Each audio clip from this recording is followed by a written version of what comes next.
பரிசுத்த நாமத்துக்கு மகிமை உண்டாவதாக. தேவ பிள்ளைகளே, இன்றைக்கு நியாயாதிபதிகளின் புத்தகத்தை தியானிக்க போகிறோம். 21 அதிகாரங்கள் கொண்ட நியாயாதிபதிகளின் புத்தகம் 350 வருடங்கள் உள்ளடக்கியதாக இருக்கிறது. தேவ பிள்ளைகளே, யோசுவா கானானை இஸ்ரவேலுக்கு பங்கிட்டு கொடுப்பதற்கு முன்பதாக உங்கள் சத்துருக்கள் ஆகிய ஏத்தியர், எமோரியர், கிர்காசியர், எபோசியர் இவர்களை துரத்துங்கள் என்று யோசுவா சொன்னபோது அதற்கு இஸ்ரவேல் ஜனங்க, எங்களுக்கு பங்கிட்டு கொடுக்க வேண்டியதை கொடு, நாங்கள் எங்கள் எல்லைகளில் இருக்கிற புறஜாதிகளாகிய இவர்களை நாங்கள் துரத்தி விடுவோம் என்று சொன்னாங்க. ஆனால் தேவ பிள்ளைகளே, இஸ்ரவேல் ஜனங்க புறஜாதிகளை துரத்தலை. அவர்களுக்கு தங்களுடைய நிலங்களை என்னவனா லீஸுக்கு விட்டு அவங்களிடத்துல பணத்தை வாங்கி பிழைப்பு நடத்தவர்களாய் இஸ்ரவேல் ஜனங்க காணப்பட்டாங்க. தேவ பிள்ளைகளே, இப்போ இவங்க துரத்தாத பட்சத்தில் பாலஸ்தீன விடுதலை இயக்கம் ஆரம்பித்ததும் பிற்பாடு பின்லேடன், அல் கொய்தா, அல் உமா இவர்களாம் இருந்திருக்கவே மாட்டாங்க. புறஜாதிகளை இஸ்ரேல் துரத்தாத பட்சத்தில் இவர்கள் வந்தாங்க. இவங்க யாரும் இல்லை, இவங்க தான் ஏவியர், எபோசியர், ஏத்தியர், எமோரியர் என்று சொல்லி நாம் பார்க்கிறோம். இன்னார் வரைக்கும் இவர்களால் இஸ்ரேல் ஜனங்களுக்கு பிரச்சனை இருந்து கொண்டே இருக்கிறது. காரணம் என்னவென்று சொன்னால், இஸ்ரேலை பார்த்து சொல்கிறாங்க, நாங்கள் உங்களுக்கு முன்பதாக ஏற்கனவே நாங்கள் குடியிருந்தோம் என்று சொல்கிறாங்க. ஆனால் இஸ்ரேல் ஜனங்க சொல்கிறாங்க, எங்களை மோசே கொண்டு வந்தார், கானானுக்குள்ளே கொண்டு வந்தது அதாவது யோசுவா, அவர் எங்களுக்கு இந்த இடத்த பங்கிட்டு கொடுத்தார் என்று சொல்கிறாங்க. அதுக்கு இவங்க என்ன சொல்கிறாங்கன்னா, ஆபிரகாம் வருவதற்கு முன்பதாகவே நாங்கள் இந்த இடத்துல குடியிருந்தோம் என்று சொல்லி இந்த ஏத்தியர், எமோரியர், கிர்காசியர், எபோசியர் இந்த பாலஸ்தீன இயக்கங்கள் எல்லாம் இன்னார வரைக்கும் இஸ்ரவேல் இடத்துல பிரச்சனை பண்ணுகிறத பார்க்கிறோம். தேவ பிள்ளைகளே, ஆபிரகாமும் செய்த தவறு என்னவென்று சொன்னால் 12ஆம் அதிகாரத்தில் சொல்லுகிறார், நான் காண்பிக்கிற தேசத்துக்கு புறப்பட்டு போ என்று சொன்ன உடனே புறப்பட்டு வருகிறார். கானானை என்ட்ராகும் போது கர்த்தர் தரிசனமாகி, இந்த இடத்துல குடியிரு, நான் உனக்கும் உன் சந்ததிக்கும் இந்த கானானை தருவேன் என்று 12ஆம் அதிகாரம் ஆதியாகமும் 7ஆம் வசனத்தில் கர்த்தர் வாக்கு பண்ணுகிறார். ஆபிரகாம் அங்கேயே இல்லை, கொஞ்சம் தெற்க புறப்பட்டு போகிறார். பஞ்சம் வருது, இன்னும் புறப்பட்டு போனோன்னு எகிப்தில் போயிட்டு ஆகாரம் கொண்டு வருகிறதுன்னு பார்க்கிறோம். அது மாத்திரம் இல்லைங்க, இந்த 11 கோத்திரத்துக்கு மாத்திரம் லேண்டை பங்கிட்டு கொடுத்தது மாத்திரம் அல்லாமல் லேவி கோத்திரமும் எங்களுக்கும் வேண்டும் என்று சொல்லி அதாவது பிரச்சனை பண்ணினவர்களாகவே காணப்பட்டாங்க. தேவ பிள்ளைகளே, அது மாத்திரமல்ல, ஆசரிப்பு கூடாரத்துக்கு வேலைக்காக புறஜாதிகள் என்ன பண்ண வேலைக்கு வைத்தாங்க. புறஜாதியுடைய வேலை என்னன்னா, தண்ணீர் ஆசரிப்பு கூடாரத்துக்கு தண்ணீர் கொண்டு வருகிறதும், பலி பொருளை எரிக்கிறதற்கு காடுகளில் இருந்து விறகுகளை வெட்டி கொண்டு வருகிற வேலைக்காக இந்த புறஜாதிகளை இஸ்ரவேல் ஜனங்கன்னா ஆசரிப்பு கூடாரத்துக்கு வேலைக்கு நம்ம வைத்தாங்க. தேவ பிள்ளைகளை, நாட்கள் கடந்தது. இவங்க சொன்னாங்க, இந்த புறஜாதிங்க ஆசரிப்பு கூடாரத்தை இறங்கி பார்க்குறேங்க, சிலைகளும் சொற்பங்களும் இல்லாத பட்சத்தில் நீங்கள் யாரை வழிபடுறீங்க? ஒரு சொற்பமும் இல்லை, சிலைகளும் இல்லை, எங்கள் தெய்வமாக்கி விக்கிரகத்தை பாருங்கள் என்று சொல்லி எடுத்துன்னு வந்து ஆசரிப்பு கூடாரத்தில் வச்சாங்க. பலன்னு தெரிந்தது. இதையும் இஸ்ரவேல் ஜனங்க என்ன பண்ணால் வணங்க ஆரம்பித்தவர்களாக இருந்தாங்க.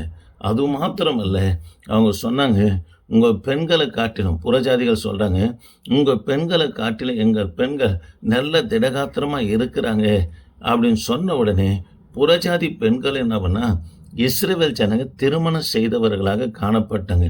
இதன் விளைவாக நியாயாதிபதிகளின் புத்தகம் 2ஆம் அதிகாரம் 10ஆம் வசனம், அக்காலத்தில் இருந்த அந்த சந்ததியார் எல்லாரும் தங்கள் பிதாக்களுடனே சேர்ந்த பிற்பாடு கர்த்தரையும் அவர் இஸ்ரவேலுக்கு செய்த கிரியைகளை அறியாத வேறொரு சந்ததி இவர்களுக்குள்ளே எழும்பிற்று. அப்போது இஸ்ரவேல் புத்திரர் கர்த்தருடைய பார்வைக்கு பொல்லாப்பானது செய்து பாகாலை சேவித்து என்று சொல்லி பார்க்கிறோம். தேவப்பிள்ளை, இஸ்ரவேலர் கர்த்தருடைய காரியங்களையும் இஸ்ரவேலுக்கு கர்த்தர் செய்த கிரியைகளையும் தங்கள் பிள்ளைகளுக்கு போதிக்கல. அடுத்து வந்ததான சந்ததி தேவனை அறியாதவர்கள் என்னவனா இஸ்ரவேலுக்குள்ள வளர்ந்ததே இந்த இடத்துல பார்க்கிறோம். தேவ பிள்ளைகளே, இவர்கள் தேவனுடைய காரியங்களும் கிரியைகளும் அறியாத பட்சத்தில் பாகாலையும் அஸ்தரோத்தையும் சேவித்து கர்த்தருக்கு கோபம் மூட்டியது நிமித்தமாக கர்த்தர் இவர்களை மெசபதோமியா ராஜாவின் கையில 8 வருஷம் இவர்களை ஒப்பு கொடுக்கிறார். அதற்கு பிற்பாடு இஸ்ரவேல் ஜனங்க அவன் கொடுமை நிமித்தமாக, அவன் அடிமைப்படுத்த நிமித்தமாக கர்த்தரை நோக்கி முறையிட்ட போது காலேப்பின் மருமகனாய் இருக்கிற ஒத்தியனேலை கர்த்தர் எழுப்பி மெசபதோமியா ராஜாவின் கையிலிருந்து இஸ்ரவேல் ஜனங்களை விடுதலையாக்கி 40 வருஷம் ஆட்சி செய்கிறார். அதற்கு பிற்பாடு அவர் மரித்த பிற்பாடு திரும்ப இஸ்ரவேல் ஜனங்க பாவம் செய்கிறாங்க. தேவ பிள்ளைகளை இது போல பாவம் செய்வாங்க. திரும்ப கர்த்தர் புறஜாதி கையில் ஒப்பு கொடுப்பாரு. தேவனை நோக்கி முறையிட்ட போது திரும்ப ஒரு நியாயாதிபதி எழுப்புவார். அவர் இவங்களை அந்த சத்துடைய கையிலிருந்து விடுதலையாக்கி ஆட்சி செய்துக்கினே வருவார், நடத்தி கொண்டே வருவார். அவர் மரித்த பிற்பாடு திரும்ப இவங்க பாவம் செய்வாங்க. இதே போல் 350 ஆண்டுகள் அப்படின்னா இஸ்ரவேல் ஜனங்க கடந்து போனாங்க. தெய்வ பிள்ளைகளே, இதில் முக்கியமான காரியம், துக்ககரமான காரியம் என்னவென்று சொன்னால், இஸ்ரவேலிலே தேவனையும் அவருடைய கிரிகளையும் அறியாத வேறொரு சந்ததி வளர்ந்தது என்று சொல்லி பார்க்கிறோம். தெய்வ பிள்ளைகளே, மோசேயிடத்தில் கர்த்தர் பிரமாணமே கொடுக்கிறார். அதாவது இஸ்ரவேலுடைய ஆடு மாடு கோயும் வெளியின் மிருகங்கள் அதை பொலியக்கூடாது என்றே கர்த்தர் நம்மள சட்டத்தை கொண்டு வருகிறார். ஆக கர்த்தருடைய பிள்ளைங்க புறஜாதிகளை திருமணம் செய்வார்கள்னா உன் பரிசுத்த வித்து கெட்டு போகுதுங்க. அதாவது வேறொரு சந்ததி உன் வயிற்றிலும் உன்னுடைய சந்ததியில் என்ன பண்ணா உருவாகிறத பார்க்கிறோம். இந்த தவறை செய்வோமானா தேவ பிள்ளைகளை கர்த்தருக்கு நாம் கணக்கு கொடுக்கிறவர்களாக காணப்படும். ஒரு சிலர் திருமணத்துக்காகவே ஞானஸ்தானம் எடுத்து திருமணம் நான் செஞ்சுக்கிறேன், நான் நல்லா கர்த்தருக்குள்ளே மாறிடுவேன்னு சொல்கிறாங்க. ஒரு காலம் அது முடியவே முடியாதுங்க. காரணம் என்னன்னா, நீ அவனைப் போல ஆவாய் என்று தான் வேதம் சொல்லுகிறது தவிர அவர்கள் உங்களைப் போல ஆவார்கள் என்று எங்கேயும் சொல்லப்படலைங்க. எங்கேயாச்சும் ஒரு இடத்துல 100க்கு ஒரு இடத்துல நடக்கலாமே தவிர தேவ பிள்ளைகளே, தேவனுடைய வார்த்தைக்கு விரோதமாய் கர்த்தருடைய பிள்ளைங்க செயல்படவே கூடாது. நம்முடைய சந்ததி தேவனை அறிந்த சந்ததியாக இருக்கணும். நம்முடைய சந்ததிக்கு கர்த்தருடைய வார்த்தையை போதிக்கணும். இதை தான் ஆபிரகாமை குறித்து கர்த்தர் சொல்கிறார். ஆதியாகமம் 18ஆம் அதிகாரம் 18, 19 வாசித்து பார்ப்பேன்னா, பின்வரும் சந்ததிக்கு என்னுடைய வார்த்தைகளை ஆபிரகாம் போதிப்பார் என்று அவர் மேலே நான் நம்பிக்கையாக இருக்கிறேன் என்று கர்த்தர் சொல்லுகிறார்.